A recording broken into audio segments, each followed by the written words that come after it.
$1,800 a month. In Columbus, Ohio, that barely covers rent.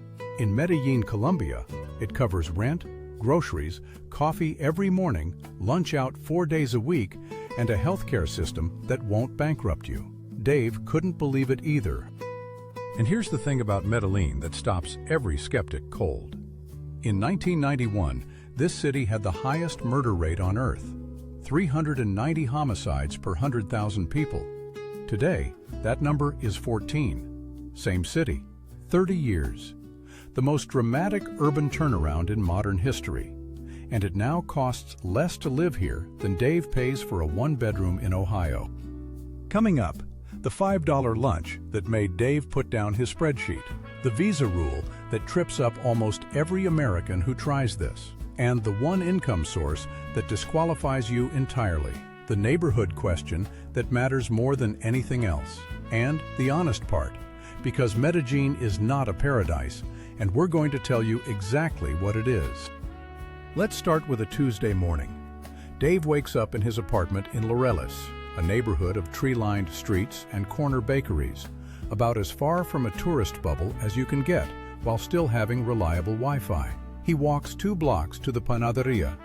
Pan de bono, warm cheese bread, still soft from the oven, and a tinto, black coffee, the way Colombians drink it, 50 cents. The city sits at 4,900 feet in the Andes, cradled in a valley between 2 mountain ranges. The average temperature is 72 degrees Fahrenheit. Every single day of the year. No heating bill, no air conditioning bill, no January. Dave spent 30 years wiring houses in Columbus winters. He is done with January. Around 10, he heads to the Mercado de La América. Mangoes, lulo, guanabana, maracuyá, fruit he'd never heard of in Columbus, piled in stalls that overflow onto the sidewalk. A kilogram of mangoes costs about $1. The vendors know his face after 2 weeks. They don't speak much English. He doesn't speak much Spanish. They make it work. Lunch is the main event.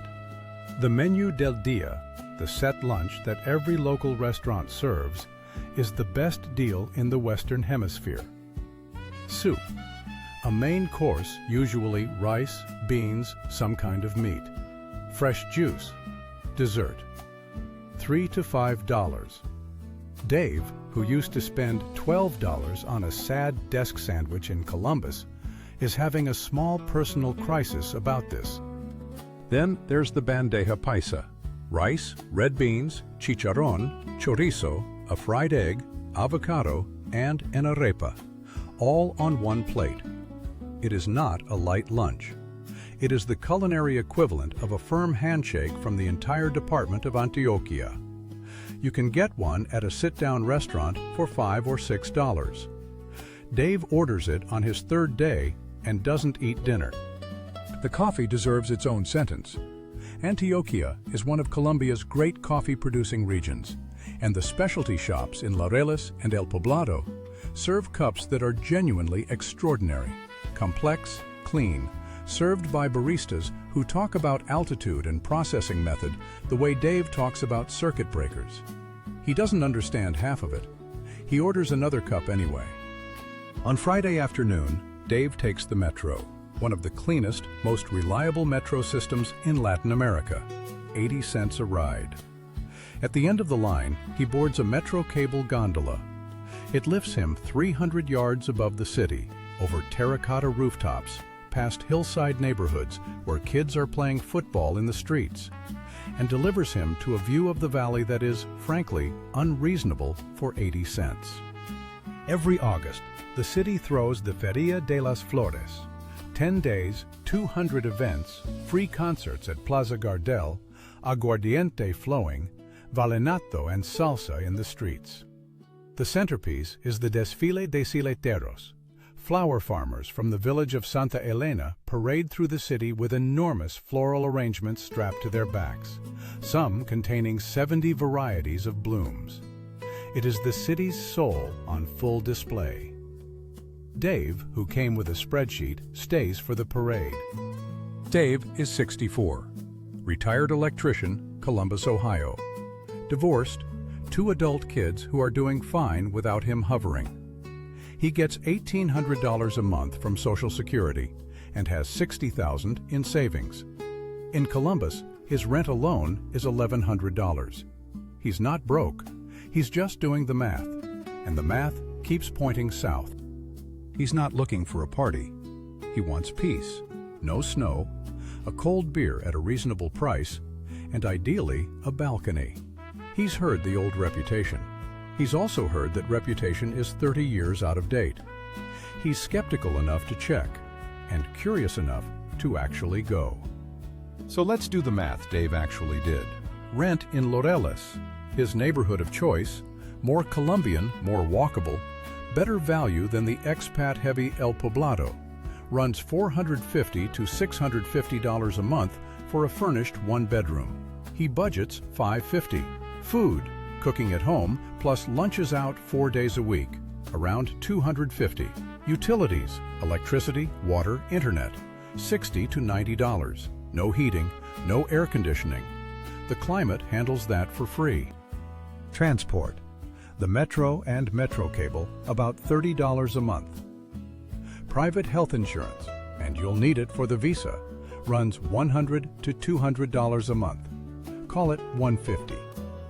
Leisure, a beer here and there, the occasional nicer dinner, $150. Total, around $1,210 a month. Dave's $1,800 covers it with nearly $600 left over every month. That's money going back into savings instead of out. Healthcare deserves its own moment. A GP visit in Medellín runs $25 to $40. A specialist, $40 to $70. Dental work is 60 to 75% cheaper than in the US. If Dave ever needs a hip replacement, which he hopes he doesn't, it costs $12,000 to $15,000 here versus $45,000 or more back home. This is not a rounding error. This is the number that changes the retirement calculation entirely. Now the visa. Colombia's M11 Pensionado visa is built for people exactly like Dave. The income threshold in 2026 is set in Colombian pesos, 3 times the national minimum wage, which works out to roughly $1,400 a month at current exchange rates. Dave's $1,800 clears it. But here's the thing nobody mentions. That threshold is fixed in pesos, not dollars. The exchange rate moves every day. His buffer is real, but it's not enormous, about $360 to $400 at current rates. One critical rule: the M11 only accepts guaranteed, lifetime, recurring pension income. Social Security qualifies. A 401k withdrawal does not. An IRA distribution does not. Rental income does not. If Dave's plan was to use his $60,000 in savings as the qualifying income, that plan doesn't work. His Social Security is what gets him the visa, and it does. If you're following Dave's journey and want to see where the crew ends up next, Linda's looking at Portugal, Robert has questions about healthcare in Spain, hit subscribe. We're building something here, and it's more useful if you're along for the whole ride. Now the honest part, the safety question. The transformation is real. The numbers prove it, but it is not uniform. El Poblado and Laureles are genuinely safe for a retiree living a normal life. The peripheral comunas have higher crime rates driven by organized factions, not relevant to Dave's daily routine, but real. The nightlife zone around Parque Lleras has documented issues with phone theft and, more seriously, drink spiking in tourist bars. Dave's rule: don't wander into unfamiliar areas at night. Never hail a street taxi. Use Uber. That's it. That's the whole safety briefing. The altitude. 4,900 feet is not extreme. Bogota at 8,600 feet is a different conversation. But some retirees, especially those with cardiovascular or respiratory conditions, report a 1 to 2 week adjustment period. Dave is 64 with no known heart issues, but it's worth knowing before you land and wonder why you're winded climbing stairs on day 1. Spanish. Dave speaks none. Medellín is not like El Poblado in 2015, where everyone spoke English. It's a real Colombian city of 4 million people. In Laureles, in the markets, in the doctor's office, you will need Spanish. Not perfect Spanish, not fluent Spanish, but some. Private tutoring runs $5 to $15 an hour here. Dave has no excuse. He also has no urgency, which is the actual problem. Taxes. This is where Dave needs a professional, not a YouTube video. There is no U.S.-Colombia tax treaty. Colombia's tax authority, the DIAN, may tax foreign pension income received by Colombian tax residents, though the exact rate and exemptions are genuinely disputed online. One source, a retired Colombian tax accountant in a Numbeo comment thread, states a flat 15% rate. We cannot confirm that. What we can confirm, Dave still files U.S. taxes every year, can use the foreign tax credit to reduce double taxation, and must file an F-bar if his Colombian bank account exceeds $10,000. He needs a U.S. expat tax specialist and a Colombian tax attorney before he moves. Full stop. And the distance. Dave's kids are adults and doing fine, but Columbus is a long flight from Medellín. Bogotá connects to most U.S. hubs in 4 to 5 hours. It's not impossible. It's not the same as being 40 minutes away. That's a real cost that doesn't show up in any spreadsheet. So here's the verdict. Dave's $1,800 a month covers a furnished one-bedroom in Laureles, 3 meals a day including lunch out most days, a Metro Pass, private health insurance, and enough left over, nearly $600, to rebuild savings instead of drain them. The healthcare system won't bankrupt him. The climate is 72 degrees every day. The food is extraordinary and costs almost nothing. The city earned its reputation 30 years ago and has spent 3 decades building a different one. Dave came to Medellín with a spreadsheet and a healthy dose of skepticism. What he found wasn't a paradise and it wasn't a war zone. It was a real city that did something almost no city in history has managed. It looked at its worst self, decided that wasn't the end of the story, and built something genuinely different. His $1,800 a month doesn't just go further here. It buys him a Tuesday morning with a 50-cent coffee and a view of the Andes. The question isn't whether Medellín is perfect. It isn't. The question is whether it's better than the alternative. And for Dave, the alternative is Columbus, Ohio, in January, watching his savings shrink. The city of eternal spring is waiting. The math already works. Now I want to hear from you.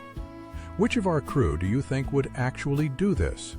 Pack up and move to Medellín. And if it were you, would you go to El Poblado for the easy landing or Laureles to actually live like a Colombian? Drop it in the comments. We read every one. Next time, we're taking Linda, retired teacher, $2,100 a month, speaks 0 Spanish, but refuses to let that stop her. And we're putting her in Sevilla, Spain. Different continent, different culture, same question. Does the life actually work? See you there.